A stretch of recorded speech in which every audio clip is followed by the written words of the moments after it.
every prophet warned his people about the Antichrist, about Dajjal, the false Messiah.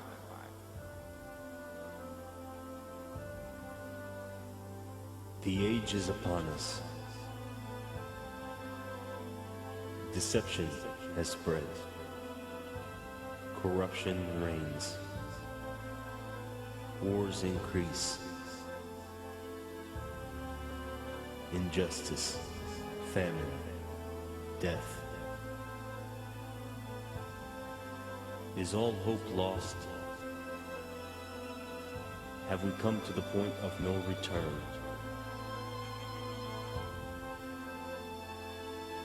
The real question is, how did it come to this?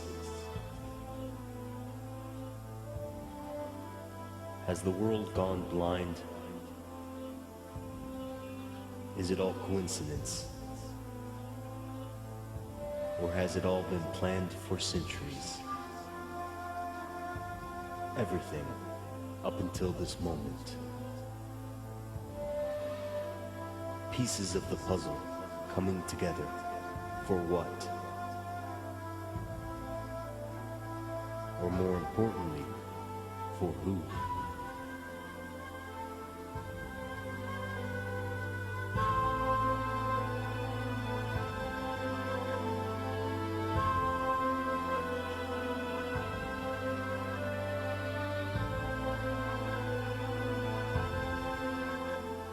Our happiness is built on the false, the temporary, the material. Faith, though present in name, has lost its soul.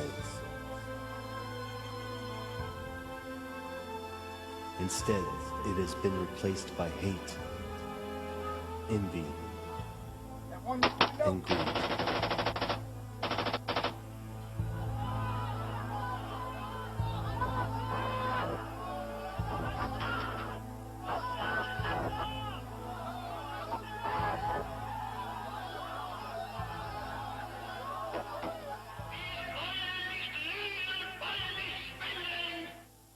As the saying goes, divide and conquer. Have we not been divided? Have we not had our souls conquered? Have we moved away from the lessons of the teachers of the past?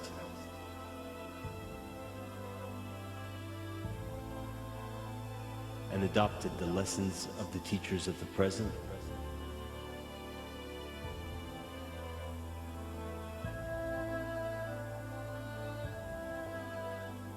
Where will this eventually take us? Who are we serving? Do you know? There are those who do. They've been planning, working, praying for his coming. And they are doing everything in their power to keep you in the dark, to turn you into lost souls, blind to their control.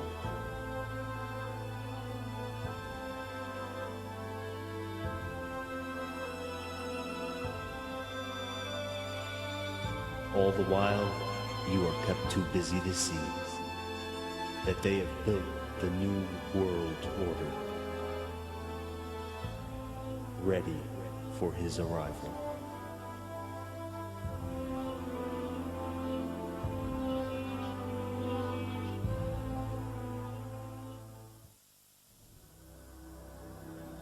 Years ago, from my research, I'm convinced it's much more serious than that. It's more than a loose-knit network. It is a conspiracy. The new order of the world, our enterprise is now a success. He said these blind slaves say they are free and highly educated, even as they march behind, notice this word, signs. Have you ever taken time to analyze a sign or a billboard or a logo.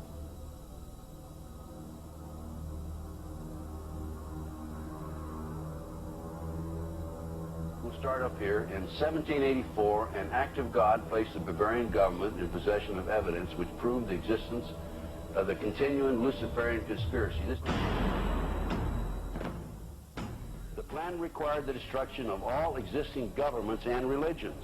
In 1776, Weishaupt organized the Illuminati to put the plot into execution. The word Illuminati is derived from Lucifer and means holders of the light.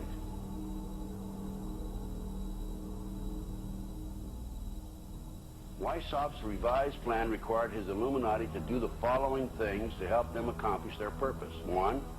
Use monetary and sex bribery to obtain control of people already occupying positions in high places in the various levels of all governments and other fields of human endeavor. Once an influential person had fallen for the lies, deceits, and temptations of the Illuminati, they were to be held in bondage by application of political and other forms of blackmail and threats of financial ruin, public exposure, and physical harm, and even death to themselves and their loved ones. Number 12, told those present that they must use their wealth to have candidates chosen in public office who would be obedient to their demands and would be used as pawns in the game by the men behind the scenes. The advisors will have been bred, reared, and trained from childhood to rule the affairs of the world. Number 13, control the press. Number 16, infiltrate into the secret Freemasonry to be used for their purposes. That's been documented many times. Number 17, expound the value of systematic deception, use high-sounding slogans and phrases, and advocate lavish promises to the masses, even though they cannot be kept. I will not forget the wound to our country and those who inflicted it. I will not yield. I will not rest. I will not relent in waging this struggle for freedom and security for the American people. So I don't know where he is. Nor do, I just don't spend that much time on it. We will not tire. We will not falter. And we will not fail.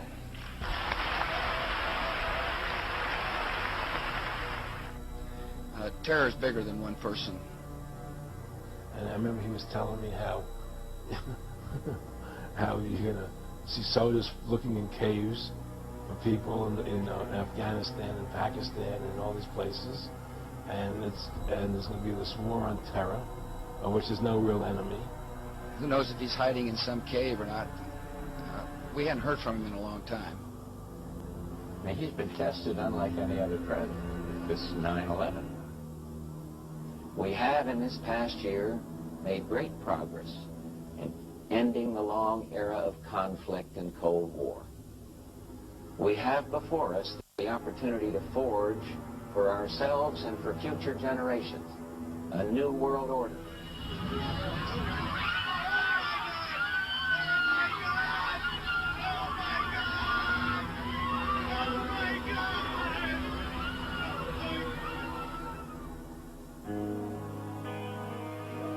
If I do not seek to understand what's happening here, then I've got peanuts in my head. When will I wake up? When will I begin to think? What's happening here?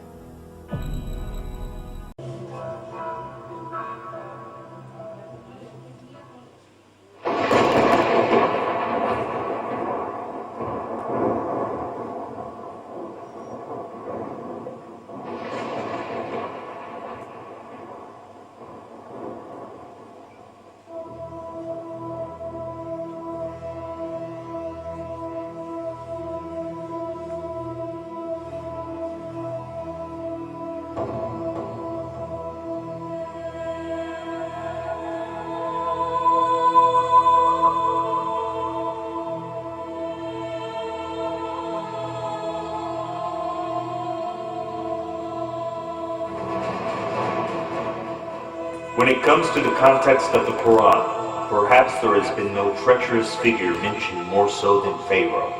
History teaches us that the pharaohs had set up certain mystery schools that played a prominent role in the mass control of the hearts, minds, and status of the masses. The members of these mystery schools were exposed to some of the deepest and darkest secrets of the pharaohs, including the summoning of demon spirits which would assist them in the performance of magic. These demon spirits were usually depicted as serpents in most of the artwork of the pharaohs. As such, no matter how high and divine the pharaoh claimed to be, the snake was always placed above his head, signifying the amount of respect they placed towards the serpent, the representative of Satan, the master behind the scenes. The members of the mystery schools were eventually placed into highly influential positions of rulership. Together they set up a pyramid structure of power, placing themselves, the elite, on top.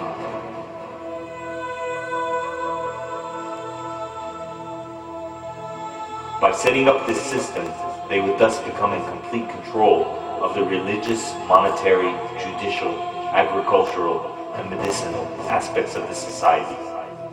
By this, no common man would be able to acquire medicine to heal his wounds, food to feed his family, or prayers to save his soul without having to go through the system first, to which he would always have to pay a great price.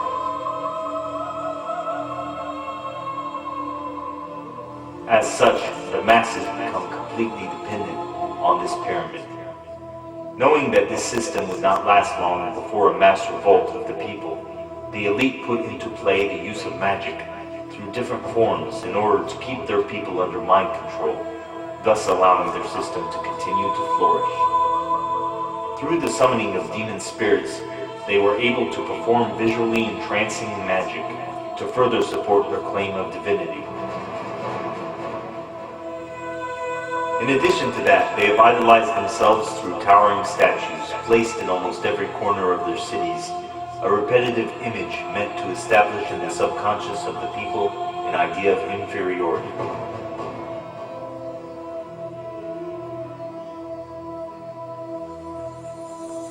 Perhaps one of the greatest pharaohs in history, and the one who most perfected this pyramid system, was Ramses II. He is most prominently known as the Great Builder or Great Architect, a reference to his self-imposed divinity. Many Islamic scholars tend to discern that it is this Ramses II that Allah was referring to in the Quran as the Pharaoh of Moses' time. He was later called by his successors the Great Ancestor, due to him carrying the prominent bloodline which, interestingly enough, ended up as one of the ruling bloodlines of our time.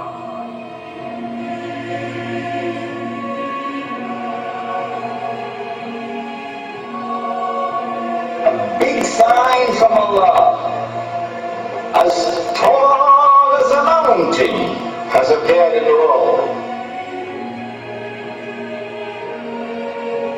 How did Pharaoh die? When Pharaoh was underneath the water, drowning, then the veils were removed from off his eyes. Prior to this, he was in adamant, obstinate rejection of the truth which had come from Moses, alayhi salam. I will worship your God. Ana rabbukum al-a'la. I am the Lord Most High. But when the veils were removed from off the eyes while he was drowning, now he realized, Pharaoh, boy, you're not God anymore. That is the true God that they worship, Moses and the Israelites.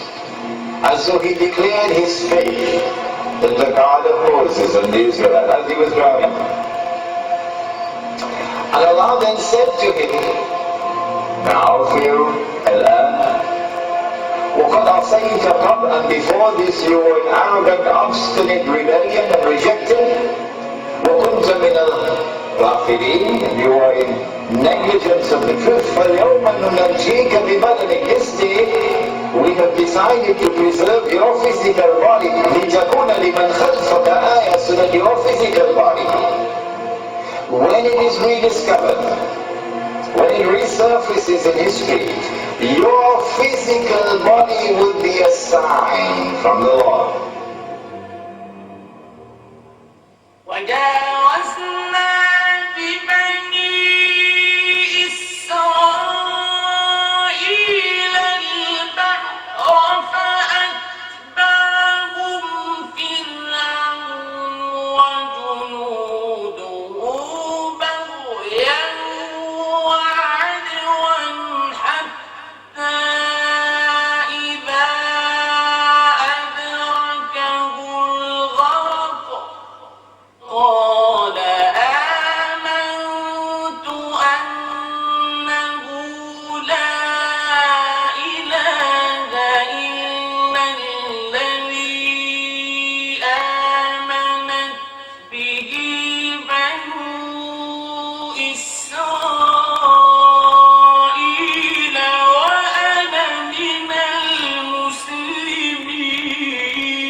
One scientist, I don't recall who it was, made an interesting comment that the universe is not stranger than you imagine. The universe is stranger than you can imagine. I don't see how anyone could possibly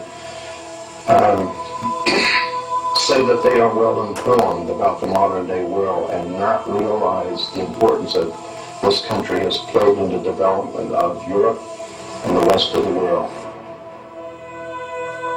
If the Quran is meant to be a book of all times, then viewing it as such would bring up the question, who are the people of the Pharaoh today?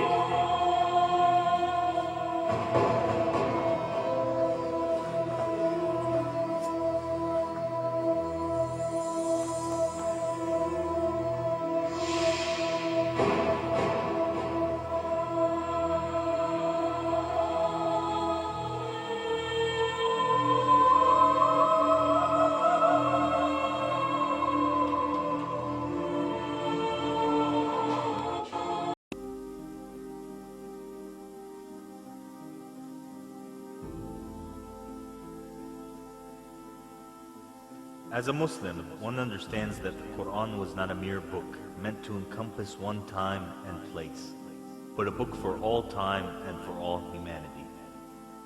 Keeping this in mind, the question will come up: who are the people of the Pharaoh today?